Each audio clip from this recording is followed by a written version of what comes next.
하나님 아버지, 오늘도 이 새벽에 하나님 앞에 나올 수 있도록 깨워주시고 일으켜주심에 감사드립니다. 하나님 앞에 나와 예배하고 기도하며 찬송할 수 있어서 오늘도 행복합니다. 비록 온전하고 순전한 모습은 아니지만, 도리어 부족하고 죄 많은 초라한 모습이지만 있는 그대로 받아주시는 주님이심을 믿기에 용기를 내어 오늘도 주님을 찾습니다. 주님, 간구하오니 새벽마다 주님이 말씀을 내 삶에 더욱 깊이 받아들여서 말씀으로 새롭게 하는 시간이 되기를 원합니다. 하루하루 기쁨과 감사가 넘치고 우리의 삶도 조금씩 더욱 주님과 가까워지는 신앙의 진보가 있게 하여 주시옵소서. 하나님, 주님께서 아시듯 우리는 참으로 연약하고 가련한 존재들입니다. 죄악 속에 있으면서도 무감각하고 거만하고 교만하며 자기 만족에 취해 살고 있는 불쌍한 존재입니다. 주님, 우리를 불쌍히 여겨 주시옵소서. 우리를 부디 그냥 내버려 두지 마시옵고 친히 찾아오시어서 도우시고 변화시켜 주시옵소서. 바람과 같이 지나가는 인생이고 한 번 가면 다시 오지 않을 시간인데 우리가 믿음 안에서 하나님의 뜻을 이루며 살아가기를 원합니다. 중요한 것을 미루지 않게 하시옵고 허망한 것에 집착하지 않으며 믿음으로 한 결단을 잘 지켜낼 수 있도록 새 힘을 더하여 주시옵소서. 그리하여 주님께서 부르시는 그날까지 믿음의 선한 싸움을 싸우는 우리가 될 수 있도록 주님 도와주시옵소서. 하나님, 우리의 가정이 하나님의 말씀의 능력을 경험하는 처소가 되기를 원합니다. 말씀과 기도가 바탕이 되며 하나님의 자유와 행복이 넘치는 가정이 되게 하여 주시옵소서. 말씀에 순종함으로 나의 정욕과 욕심을 내려놓는 훈련의 장소가 되게 하시고 서로를 통해 주님을 보며 주님을 닮아가는 처소가 되게 하여 주시옵소서. 내 만족을 누리고 내 욕심을 채우며 내 좋은 것만 차지하려다가 서로 아프게 할 때가 있습니다. 나만 생각하고 나만 바라보는 이기적인 마음으로 가족을 대할 때도 있습니다. 식구들이 힘들고 어려워하는 것을 알면서도 내가 귀찮고 하고 싶지 않고 내가 편하고 싶어서 그냥 무덤덤하게 넘길 때도 있습니다. 하나님, 이런 부끄러운 내 모습을, 우리의 모습을 용서해 주시옵소서. 우리가 먼저 말씀에 따라 헌신하고 섬기게 하시옵소서. 하나님의 사랑으로 사랑하게 하시며 서로를 존중하며 세워주는 가정이 되게 하여 주시옵소서. 하나님, 특별히 하나님께서 세우신 가정의 부부를 위해 기도합니다. 이 시대에 너무 많은 부부들이 아픔을 겪고 있습니다. 둘 사이의 관계의 문제로, 물질이나 경제적인 문제로 고통을 받고 있는 가정들이 많습니다. 정서적인 문제로, 육체적인 문제로 아픔을 겪고 있습니다. 또한 세상 풍조와 이 땅의 그릇된 문화가 바른 부부 관계를 해치고 있습니다. 주님께서 명하신 것처럼 둘이 하나 되는 신비와 은혜를 무가치하게 만들고 부부 관계를 자체를 쓸데없는 것처럼 그렇게 만들어 가고 있습니다. 하나님, 그 누구보다 하나님의 자녀들로부터 바른 부부관계를 이루어 가게 하여 주시옵소서. 하나님과 내가 하나로 연합한 것처럼 남과 여가, 남편과 아내가, 부부가 하나로 연합해야 함을 깨닫고 실천케 하여 주시옵소서. 그 모습을 통해 이 땅에서 하나님의 말씀과 은혜, 섬김과 사랑을 증거하기 원합니다.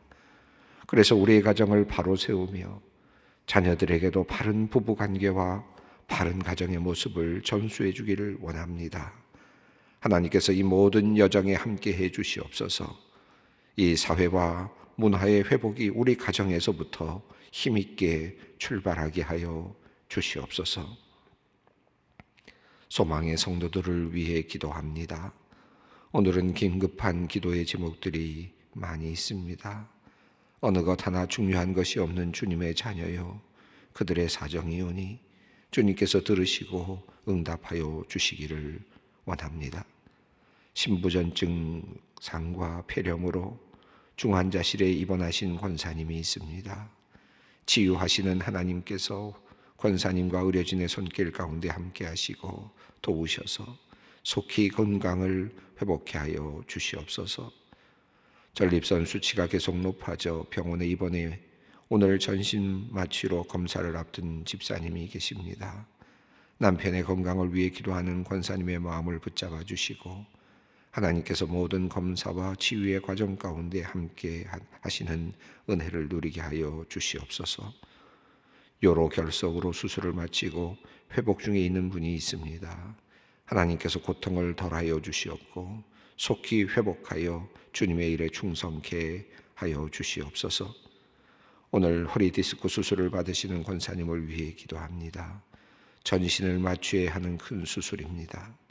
주님께서 지켜주시고 마취에 드는 순간부터 깰 때까지 안전하게 지켜주시옵소서. 집도하는 의료진에게 함께 하시어 한치의 오차도 없이 정확하게 진단하고 수술케 하여 주시옵소서. 혀 뒤쪽에 나타난 종양으로 조직 검사를 받은 어머니가 오늘 좋은 결과를 받을 수 있기를 바라고 기도하는 권사님이 있습니다. 3월 초 예정된 수술도 안전하게 잘 이루어지고 건강을 온전히 회복케 하여 주시옵소서. 며칠 전 거리에서 갑자기 쓰러져 응급처치를 받고 회복 중인 집사님이 있습니다. 나이가 참 많으십니다. 검사를 통해 원인을 파악 중인데 원인이 잘 발견되게 하시고 적절한 치료도 빠르게 하시고 회복이 있게 하여 주시옵소서. 3월 초에는 신장 투석을 하시게 됩니다. 투석 중 지치지 않게 하시고 신장기능이 더 나빠지지 않도록 주님 지켜 주시옵소서. 하나님, 담낭에 혹이 발견되어 오늘 8시 제거 수술을 받는 아들이 있습니다. 작년 9월 중국에 파견되어 근무하다 코로나 상황 속에서 갑자기 쓰러져 우리 교우들이 함께 새벽에 기도했던 아들인데 이번에는 또다시 담낭 수술을 받게 됩니다. 지난 위급한 상황 속에서 응급한 수술도 잘 받게 하시고 회복케 하신 하나님께서 지난번 기도로 기적을 경험한 것처럼 또다시 주님의 은혜를 경험케 하여 주시기를 간구합니다. 아들을 위해 간절히 떨리는 마음으로 기도하는 권사님의 마음의 평화를 주시고 기도를 응답하여 주시옵소서. 오늘도 주님의 말씀을 기다립니다. 성경을 읽고 함께 나눌 때 성령의 은사로 우리의 마음이 뜨거워지고 새로운 결단이 일어나게 하여 주시옵소서. 예수님의 이름으로 기도드리옵나이다. 아멘. 오늘 주시는 하나님의 말씀 사도행전 24장 17절로 23절입니다. 사도행전 24장 17절로 23절 말씀 함께 봉독하도록 하겠습니다. 여러 해 만에 내가 내 민족을 구제할 것과 재물을 가지고 와서 드리는 중에 내가 결례를 행하였고 모임도 없고 소동도 없이 성전에 있는 것을 그들이 보았나이다.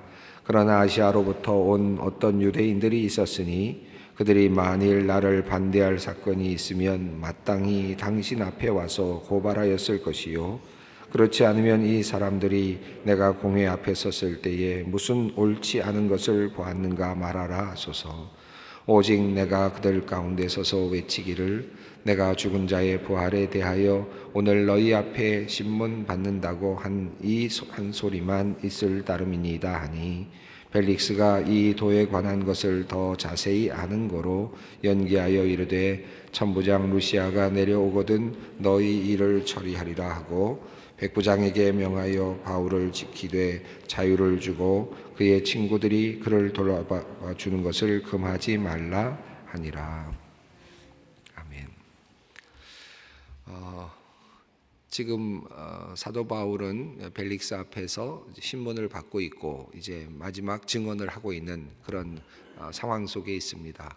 긴 지금 그 가이사랴에서의 그 신문의 과정을 우리가 살펴보고 있는 중인데 짧게 이렇게 나누어서 읽다 보니까 흐름을 이제 잘 이해하기는 어렵습니다만 흐름을 잘 기억하시면서 함께 이렇게 진행하는 것이 좋을 것 같습니다.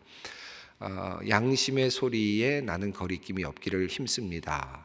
바울이 이제 그렇게 이야기를 했죠. 바로 앞에서 그가 그렇게 이야기한 것은 내가 이 유대인들이 믿고 있는 그 모든 그들이 믿고 있는 그 신앙에 전혀 위배되지 않는다라고 하는 이야기를 하면서 내가 양심의 꺼리낌이 없기를 힘쓴다라고 하는 말을 했는데 그 이유는 나도 부활을 믿기 때문이다라는 것이었습니다. 나는 부활을 믿는다. 그런데 사도 바울은 이곳에서 아주 특별하게 얘기를 했죠. 나는 부활의 의인과 악인의 부활을 믿는다 이렇게 이야기를 했습니다. 의인과 악인의 부활을 믿는다라는 말은 하나님의 심판을 믿는다라는 뜻이죠. 악인은 악인으로 세워져서 의인은 의인으로 세워져서 하나님 앞에서 심판을 받는 자리에 서게 될 것이다. 그래서 부활을 믿는다라는 말과 더불어서 바울은 심판을 믿는다라고 하는 사실을 분명하게 고백하고 있습니다.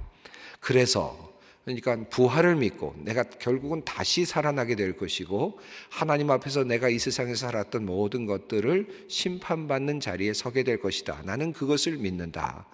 이미 사도 바울은 부활하신 예수님을 만났습니다. 이 예수님을 만났던 그 경험이 그를 이 신앙에서부터 바꿀 수가 없었던 거죠.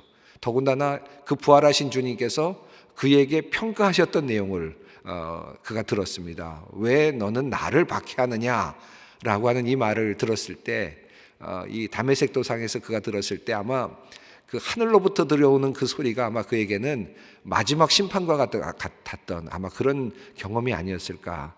내가 다시 그날 언젠가 예수님 앞에 부활하신 예수님 앞에 서는 날 예수님이 나에게 무슨 말을 하실까. 그가 한번 처음에 들었던 중간 점검은 어떤 것이었습니까? 내가 왜 나를 박해하느냐라고 하는 소리였거든요. 만약에 마지막 날에 그가 섰을 때 왜 내가 나를 박해하다 왔느냐라고 듣는다면 그는 얼마나 두렵겠습니까? 그 경험이 있거든요. 그래서 그는 이제 나는 부활을 믿는다. 왜? 예수님께서 부활하셨으니까. 그 부활하신 주님이 사셔서 나에게 다메섹 도상에서 말씀하셨으니까. 그 경험이 너무나도 뚜렷하죠. 그리고 나는 예수님께서 그 부활하신 주님 앞에 서서 나도 역시 부활한 몸으로서 예수님의 그 평가, 예수님의 심판을 받게 될 것이다. 왜? 나는 이미 예수님의 중간 심판을 경험했으니까. 나는 주님의 말씀을 이미 그렇게 들었으니까. 나는 두렵다라고 하는 것이죠. 그래서 나는 양심의 꺼리낌이 없기를 힘쓴다. 그도 그럴 것 같습니다. 얼마나 뚜렷한 그런 흔적이었겠습니까? 이 사도 바울에게는 너무나도 뚜렷한 흔적입니다. 그 경험이 자기 자신을 양심의 꺼리낌이 없기를 원한다라고 그렇게 말하도록 하고 있습니다. 자, 그런데 이제 바울은 이어서 이제 자기 자신의 그 행적에 대해서 이야기를 합니다. 그러면서 세 번째 문제, 성전을 더럽혔다라고 하는 문제에 대해서 변론을 이제 시작하는데요. 앞서 있었던 내용은 소요를 일으켰다라고 하는 것에 대해서 변론을 하지 않았습니까?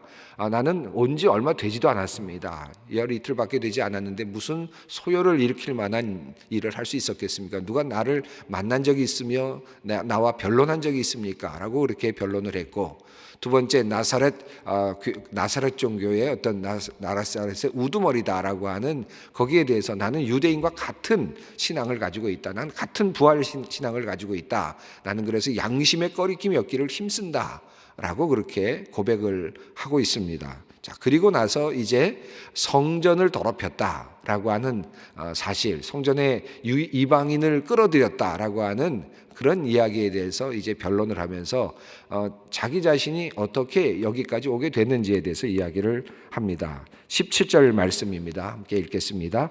여러 해 만에 내가 내 민족을 구제할 것과 재물을 가지고 와서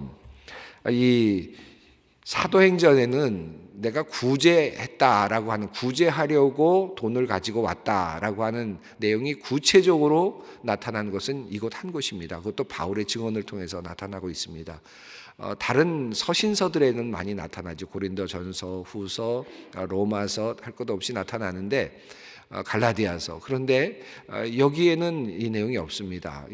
전체적으로 사도행전의 흐름 속에서는 구제하려고 돈을 모아왔다라고 하는 내용이 누가의 그 저작 속에, 이 사도행전을 써가고 있는 누가의 그 글 속에는 나타나지 않습니다. 이것도 사도 바울이 직접 이야기하는 말로만 나타나고 있습니다. 여기에 약간의 이제 우리가 살펴볼 내용이 있는데 조금 길기도 한데 다 설명을 드릴 수 있을지 모르겠습니다만은, 이 구제할 것과라고 하는 표현이 나오는데, 이 전에 우리가 고린도서를 썼던 그 흐름과 또 로마서를 썼던 내용들을 이제 말씀을 드렸는데, 에베소에서 바울이 머물다가 고린도전서를 쓰고, 그리고 바로 아마 직전에 썼다고 보여졌고, 그리고 이제 마게도니아 쪽으로, 고린도 쪽으로 넘어가는 과정에서 고린도 후서를 아마 쓰지 않았나 우리가 살펴보았고, 결국은 이제 고린도 지역으로 가서 그곳에서 이제 로마서를 쓰는, 이제 이런 시간들의 흐름들을 우리가 살펴보지 않았습니까? 그러니까 이미 사도행전 지금 이 시점에 바울이 지금 신문을 당하고 있는 이 시점에서는 지금 고린도전서, 후서, 그리고 또 이런 서신들이, 로마서들이 다 쓰여진 상태입니다. 그런데 이 고린도전서에 보면 내가 예루살렘으로 갈 것인가에 대해서 명확하게 이야기를 하지 않습니다. 16장 4절에 보면 만일 내가 가는 것이 합당하다면, 이렇게 이제 써 있거든요. 그러니까 에베소에서 막 떠날 때만 하더라도 내가 구제금을 가지고 예루살렘까지 갈 것인가 말 것인가에 대해서 명료하지 않았습니다. 그러나 구제금을 보내어야 된다라고 하는 사실에 대해서는 하나의 의무감을 가지고 있었던 것은 사실인 것 같습니다. 로마서에 가면, 로마서 15장 25절에 가면, 그때는 내가 이제 본인이 예루살렘에 가노니라고 그렇게 되어 있어요. 그러니까 그 사이에 이제 헌금들이 다 모여졌다는 것을 볼 수 있고, 그리고 나서 이제 본인이 이제 가겠다, 예루살렘으로 가야 되겠다, 간다 하는 이제 확정이 된 것을 우리가 확인할 수 있습니다.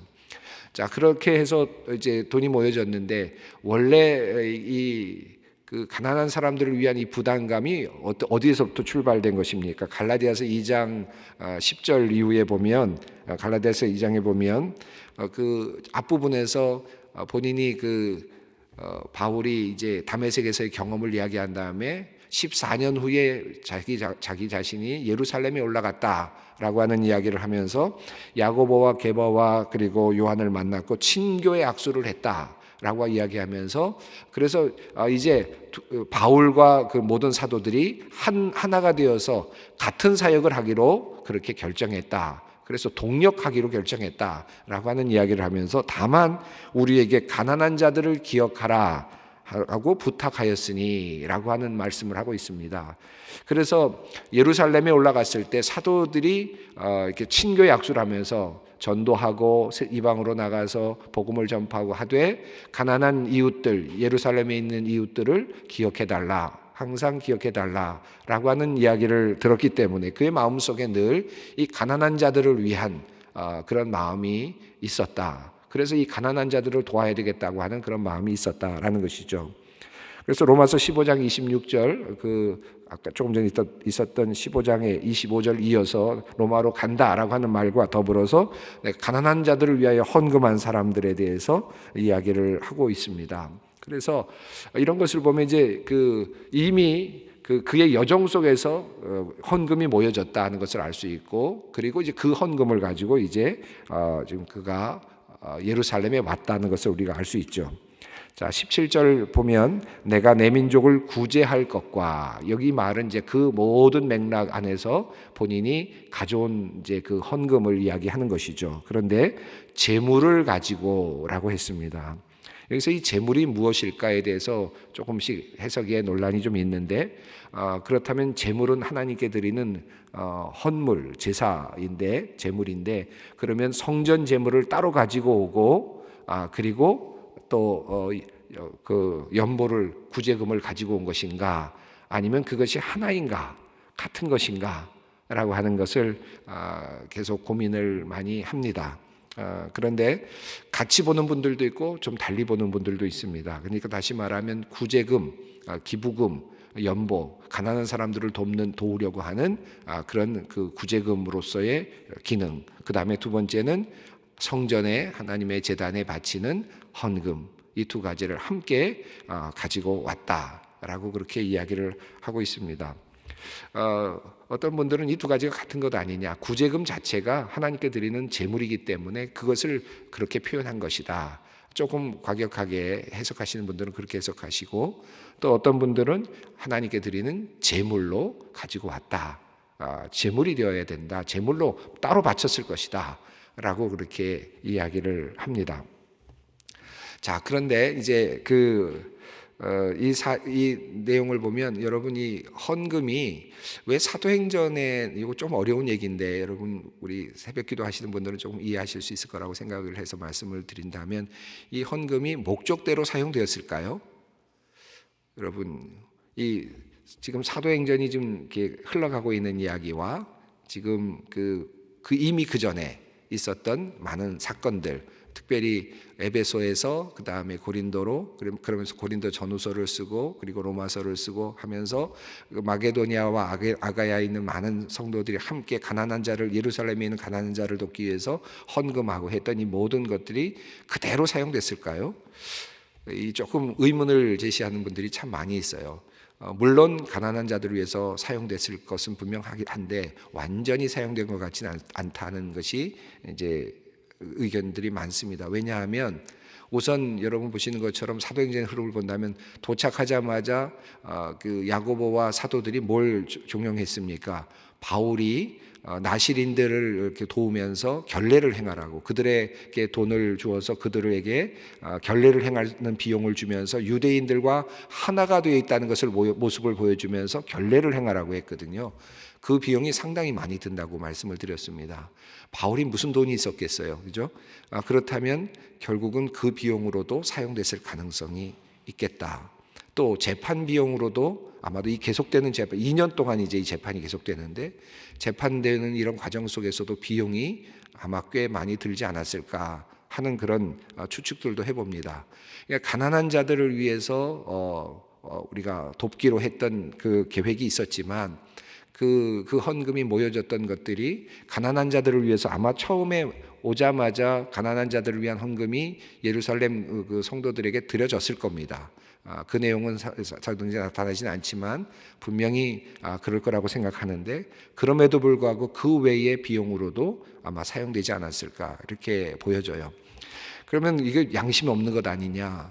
그런데 사도 바울은 앞서서 그런 얘기하고 있죠. 하나님 앞에서 내가 양심을 따라 살려고 노력했다라고 그렇게 이야기를 합니다. 그는 끊임없이 기도하면서 그 문제를 해결하려고 했을 가능성이 높지요. 이 헌금 구제에 대해서, 그래서 어떤 분들은 그런 얘기도 합니다. 구제하려고 가져왔는데 결국은 성전에서 그 나시린들을 위해서 결례를 행하면서 헌물을 했던 제물이 더 중요한 것이 되지 않았느냐. 결국 하나님께서 바울에게 요구하셨던 것은 하나님 앞에 드리는 제물이 아니었느냐 하는, 그렇게 또 해석하는 분들도 있는데, 우리가 해석은 여러 가지로 사실은 할 수 있을 것 같아요.